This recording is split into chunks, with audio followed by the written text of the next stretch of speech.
Y'all, I owe the word comfort a huge apology. I have been using the word comfort in a way that has a very negative connotation, and I need to apologize. Comfort. I'm sorry. You are not bad. You are good. And I want you to hear this publicly.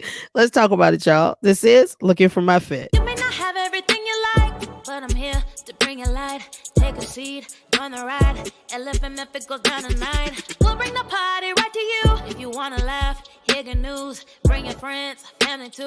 Looking for my fit is what I do. Looking for my fit, looking for my fit, yeah. Looking for my fit, looking for my fit, yeah. Looking for my fit, looking for my fit, yeah. Looking for my fit, looking for my fit, yeah. Hey, y'all, and welcome back to another episode of the Looking for My Fit podcast. Those who know and love me call me Meek, and you can too. So that means you love me. Can't take it back. No, but for real, welcome to the podcast. If this is your first time tuning in, I'm so happy that you're here. I hope that you will enjoy this and that you will click the subscribe or follow button so that you don't miss any episodes moving forward. And for those of you who are returning, hey, I'm always happy to have y'all here. I'm glad that you continue to tune in every week. It is greatly appreciated. And speaking of every week, wasn't here the last 2 weeks. Ah! I talked to one of my homegirls this morning and I told her, I said, girl, life has been lifing. Do you hear me? Life has been doing its thing with no shame, honey. And when I say that, I'm not talking about negative things. I don't necessarily mean negative. This has been a great mix of things going on. And some of them have been absolutely amazing and great. It's just been a lot that's been happening. And I just said, you know what? My people love me. I will be back in about 2 weeks and we will talk about it. So let's talk about some of the great stuff. My brother, Jay, got married to his wife, Kay. Hey, Jay and Kay, tell me they were not meant to be. The wedding was amazing. It was in Seattle, Washington, and the whole crew went. And when I say the whole crew, I'm talking myself, my husband, our 3 children, my parents. We also had some cousins that came out from the East Coast. And then Jay and Kay both have friends who are all over the country. And so people flew in to celebrate. And it was gorgeous. It was just heartfelt. It was beautiful. It was fun. And I am exhausted. Oh, Lord Jesus, I'm tired. This is our third trip to the West Coast. This is the first time that the time difference caught up to me. I'm like, what in the world is happening? And why are we all so tired? Because it's not just me, it's everybody. The kids, Carlos, myself, we have been just, what is happening? And I realized what it is that the other times that we went, there was a day of rest following that. And we would typically get a flight that would be midday, so that even when we got here with the time difference, that there was still like daylight hours, but you were going into night, followed by a day of rest. And this time that didn't happen. Our flight coming back was supposed to be 10 p.m. Now that was intentional. That was on Sunday. But we wanted to extend our stay because the wedding was Saturday. So our thought process was when we get up Sunday, after having been, doing wedding stuff all day, we wanted to be able to sleep in, spend a little bit more time there, and then not have to fly out tonight until night. Well, we get to the airport Sunday and realize that the flight has now been moved to midnight. We didn't get any type of notification through the app, no nothing. So we get there, I go to check in, and I'm like, we got there, I think it was like a little bit before 9 because the flight was supposed to be at 10. And of course, it was 7 of us traveling. So, and we had bags that we had to check because, again, we were all in the wedding. So we had bags of, dresses and tuxedos and regular clothes and, not regular clothes. Y'all know what I mean. So we had to get there in time to check our bags. And I don't like rushing through the airport. I know some people live for that and they get there and they, no, I don't want to high speed chase through the airport. I cannot do it.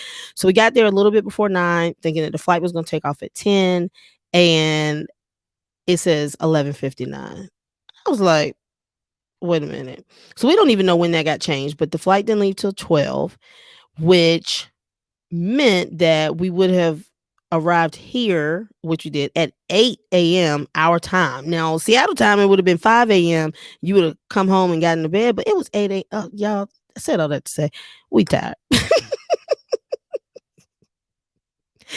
We are tired.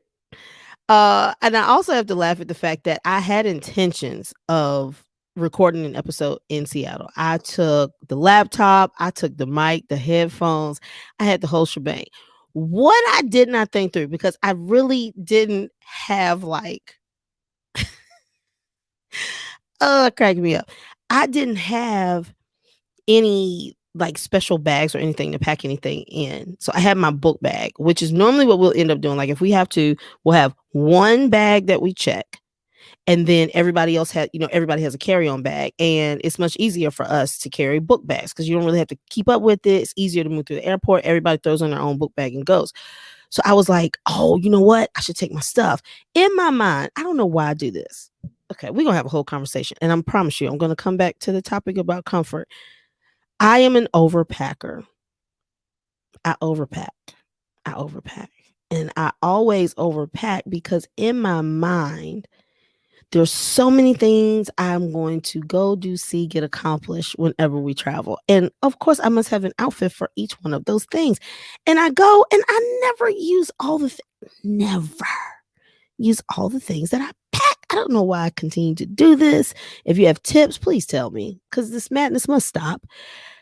But that was the case with the podcast. I was like, you know what? When I get out there, I'll have a beautiful backdrop where I can record this episode. Let me take all the things.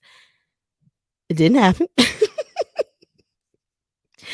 not only did it not happen, again, I didn't have a bag to put the stuff in, so I threw it in my book bag, completely not even thinking about going through security and having to take all of that stuff out. So I had my bag and I was like, let me take the laptop out. I did not do a good job of wrapping up anything. So wires and stuff were all mixed up. I started taking the stuff out, and then the lady said, oh, you don't have to take all that out. Ma'am, no. All of this is going to get its own tray and it's going to roll through by itself because I've already taken it out and held the line up, and it must get scanned alone.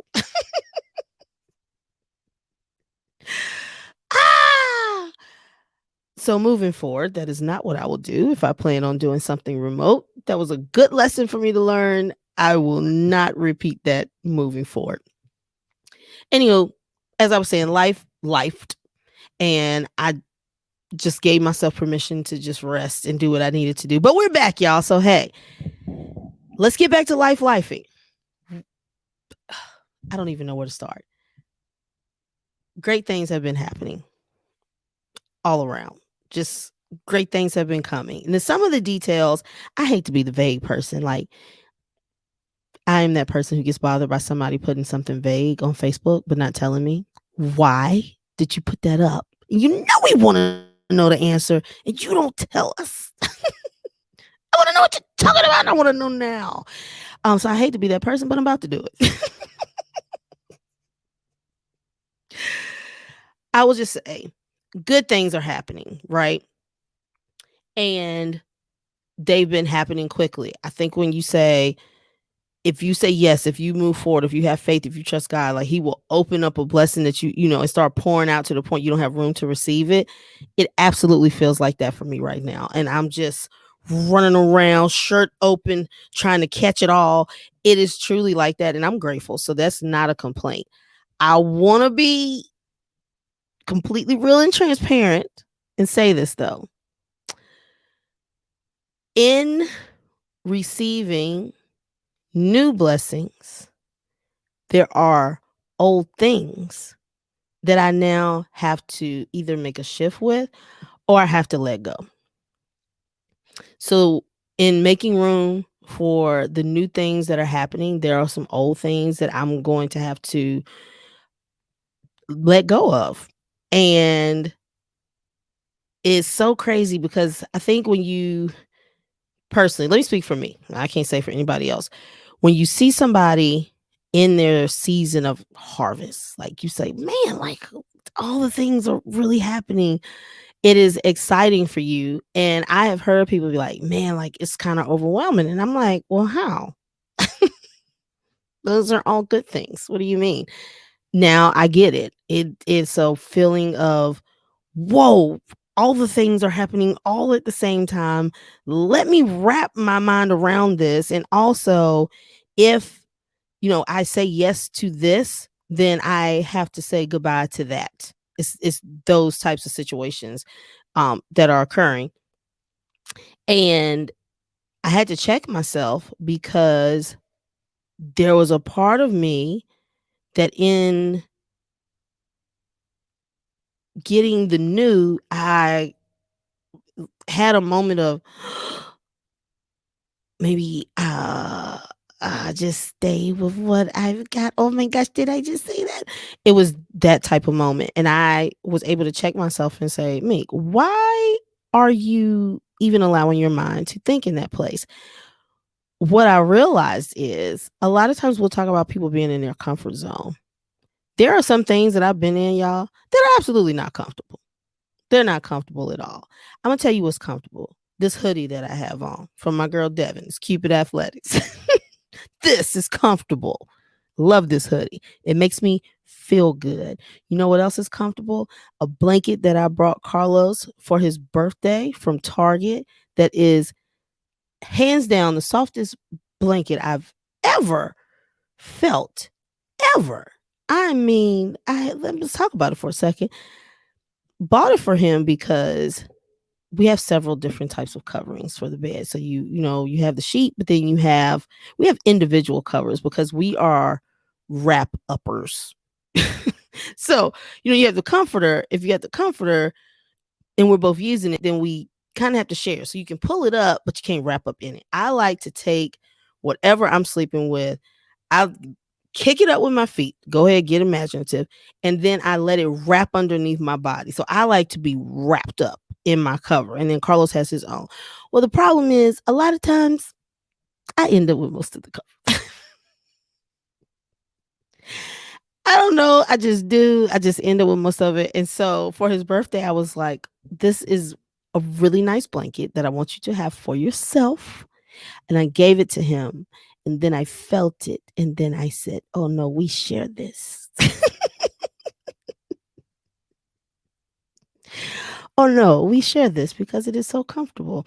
That is comfortable. It makes me feel good. It makes me feel warm. I just love the feel of it when I go to sleep. And it's like the perfect amount of warmth, but without making you too hot. It is great. It is comfortable.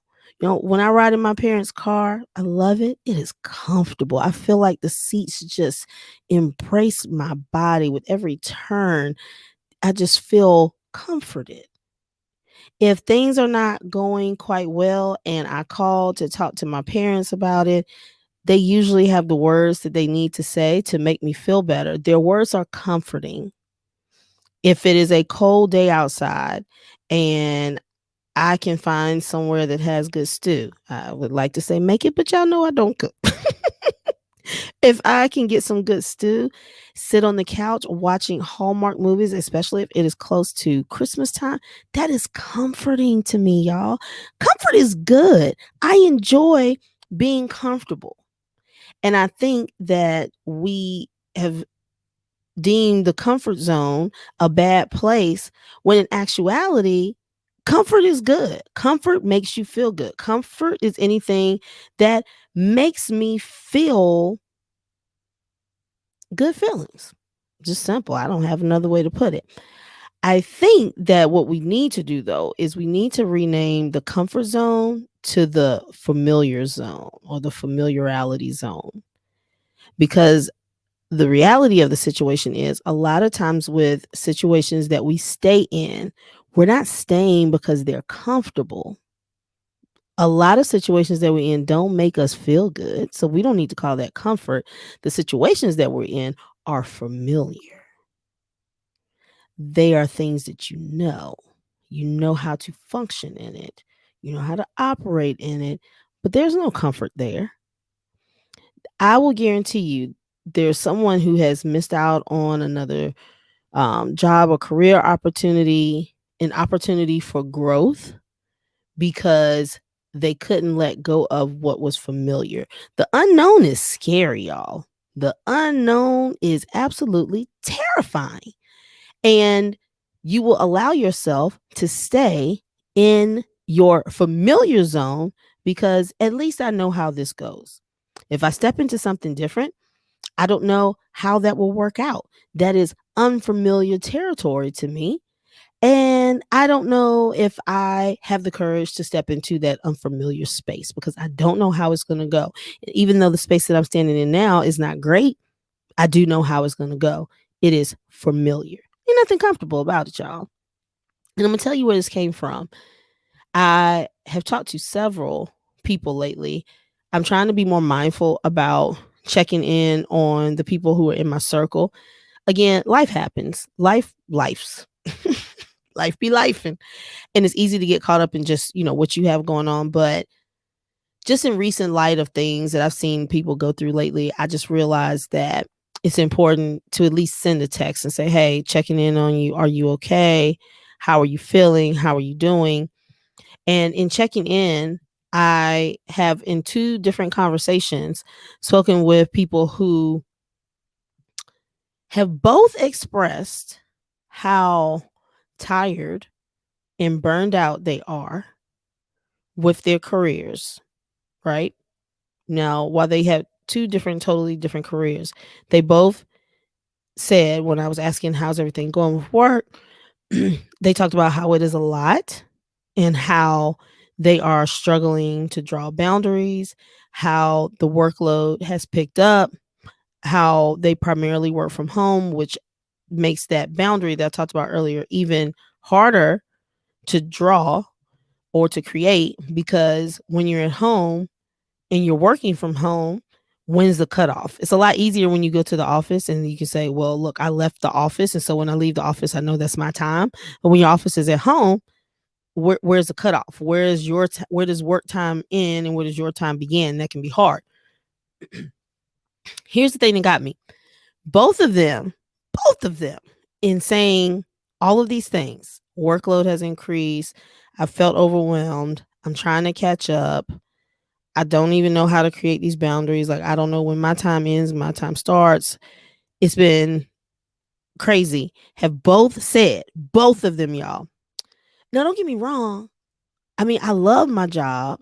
It's just, no, you do not love that job. No, you do not. Nope, nope, nope, nope, nope, nope, nope.